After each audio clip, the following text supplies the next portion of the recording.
Shalom à toutes, shalom à tous.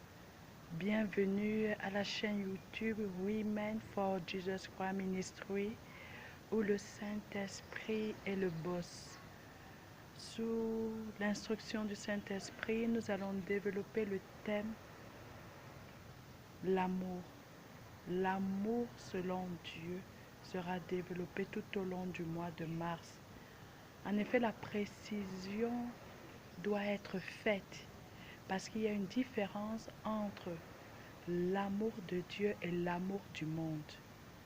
Il est bien de préciser qu'il s'agit de l'amour de Christ qu'on aura à développer tout au long de ce mois de mars. Car le Dieu que nous servons, l'Éternel, est amour. Et ceux qui se disent chrétiens doivent être remplis d'amour. Ils doivent ressembler à leur Dieu. C'est pour ça que nous remarquons de Genèse à l'Apocalypse ou de l'Apocalypse à la Genèse, il y a un mot qui revient toujours, l'amour. Et plus précisément, nous allons développer un aspect aujourd'hui qui est celui-ci. Il est retrouvé dans le verset Lévitique chapitre 19 verset 18 et Matthieu 22 verset 39. Tu aimeras ton prochain comme toi-même. Tu aimeras ton prochain comme toi-même est le commandement que Jésus a laissé, mais aussi est le commandement que l'Éternel a remis à Moïse. Il a dit, tu aimeras ton prochain comme toi-même. Il ne s'agit pas de plus s'aimer que son prochain, mais il s'agit d'aimer son prochain comme soi-même. C'est ce qu'un chrétien est amené à faire.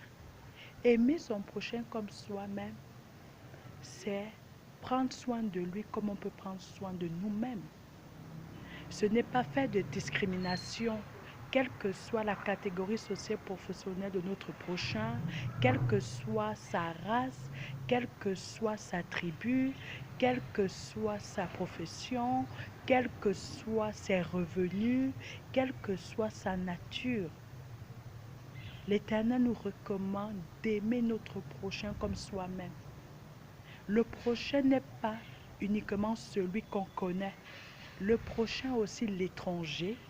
Le prochain est aussi le client qu'on sert dans notre entreprise. Le prochain est aussi la personne qui nous fait les travaux à la maison. Le prochain est aussi celui qu'on rencontre par hasard. Le prochain est aussi le plus démuni. Le prochain est aussi celui même qui nous persécute. Effectivement, c'est aussi notre prochain. Le prochain est un humain comme nous-mêmes. Le prochain a les désirs, a les passions, comme un être humain comme nous-mêmes. Donc le Seigneur nous demande de ne pas discriminer. L'Éternel nous demande de prendre soin de l'autre comme nous-mêmes. L'Éternel nous demande de considérer l'autre comme nous-mêmes. Est-ce que moi je peux porter atteinte à ma personne? Non. En tant que Shalom, je ne peux pas porter atteinte à ma personne. Et donc, je ne dois pas porter atteinte à Alice, ou à Nathalie, ou à Linda, ou à Annie, ou à Christelle, ou à Simone, ou à Pélagie, ou à Liberté. Je ne dois pas porter atteinte. Est-ce que moi, en tant que Shalom, j'aimerais qu'on me méprise? Est-ce que j'aimerais qu'on me parle de moi? Est-ce que j'aimerais qu'on me critique? Est-ce que j'aimerais qu'on me dénigre? Est-ce que j'aimerais qu'on me refuse certains privilèges? Non. Moi, en qualité de Shalom, je n'aimerais pas. Et moi aussi, je ne dois pas porter atteinte à l'autre. Je ne dois pas mépriser l'autre. Je ne dois pas faire la discrimination. Je ne dois pas léser certaines personnes, certains privilèges à d'autres personnes. Non. Aussi bien je dresse ma table à manger pour moi-même, je dois aussi dresser la table à manger pour mon prochain. Je dois aussi partager mes biens les précieux, pas seulement à ceux que je connais, même à ceux que le Seigneur met sur mon chemin. Il n'y a pas de hasard dans la vie. En tant que chrétiens, nous sommes amenés à rencontrer des âmes, à rencontrer des âmes. Pas uniquement ceux qu'on connaît, je répète bien, parce qu'aujourd'hui, nous chrétiens, on se focalise uniquement sur les gens qu'on côtoie. C'est eux qu'on appelle prochains. Non, pas uniquement. Le prochain, c'est un étranger. Le prochain, c'est un inconnu. Le prochain, c'est quelqu'un qu'on ne nous a pas recommandé. Mais malheureusement, nous remarquons dans le milieu chrétien, nous sommes les premiers à négliger, à mettre de côté ceux qui ne nous ont pas été recommandés ou ceux qu'on n'a jamais vus. Non, non, non. Exemple, j'étais sortie d'un culte et l'homme de Dieu prêchait sur la générosité. À la sortie de culte, nous descendions les escaliers et il y avait un jeune enfant qui demandait de l'argent. La majorité des personnes se retournaient pour s'éloigner de cette jeune personne parce que cette personne était sale et s'agrippait pour demander de l'argent à manger. Après, je me suis dit en moi-même, c'est l'Esprit Saint, c'est pas moi, parce qu'en moi-même, je ne peux pas. Je devais faire comme mes autres frères. L'Esprit Saint me dit, mais tu viens d'écouter le message. Est-ce que tu vas laisser cette âme sans lui donner quoi que ce soit à manger? Pourquoi vous, chrétiens, vous êtes aussi froids? Est-ce que si c'était un de tes enfants ou une de tes parentés, allais-tu le laisser comme cela? Allais-tu le traverser comme si rien n'était? Mais c'est ton prochain, même s'il n'est pas de ta nationalité. Le prochain est celui qui est fait à l'image de Dieu.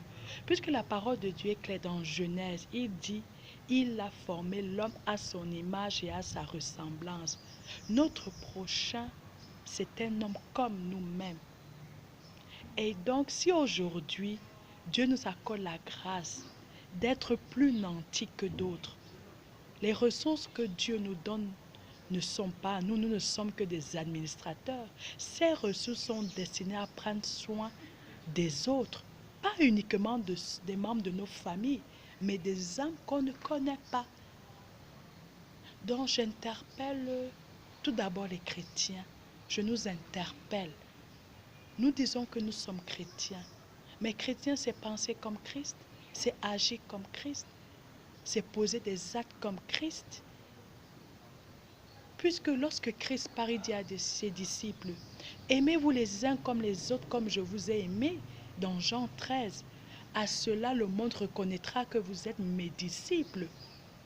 Jésus ne nous a pas donné deux commandements.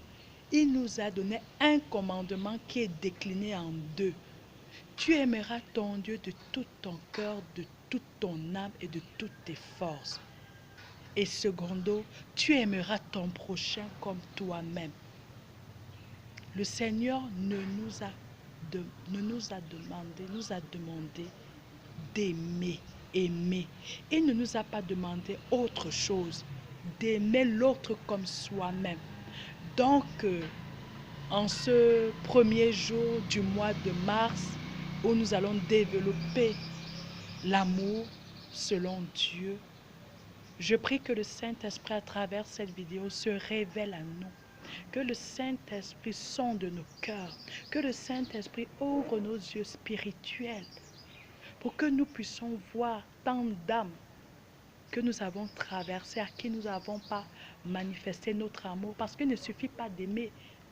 L'amour aussi se manifeste par des actes, des actes, des actes de générosité, des actes de foi, toute forme d'actes pour participer à l'épanouissement d'autrui. Donc je prie que le Saint-Esprit nous rencontre afin que nous prenions conscience qu'aimer notre prochain n'est pas seulement aimer celui qu'on connaît, mais aimer celui qu'on n'a jamais vu. C'est ça l'amour. L'amour du prochain, c'est prendre soin de l'autre. c'est se voir en l'autre. C'est se voir en l'autre. En aimant notre prochain, nous manifestons notre amour envers Dieu, car Dieu est amour. Que le Saint-Esprit nous rencontre et que le Saint-Esprit nous enlève la tiédeur, la froideur, l'insensibilité face aux afflictions des âmes que le Seigneur mettra au travers de nous. Merci, soyez bénis au nom de Jésus-Christ. Ciao, ciao. Que le Saint-Esprit prenne le total contrôle de notre vie et qu'il nous révèle les pensées du Père. Shalom à tous, shalom.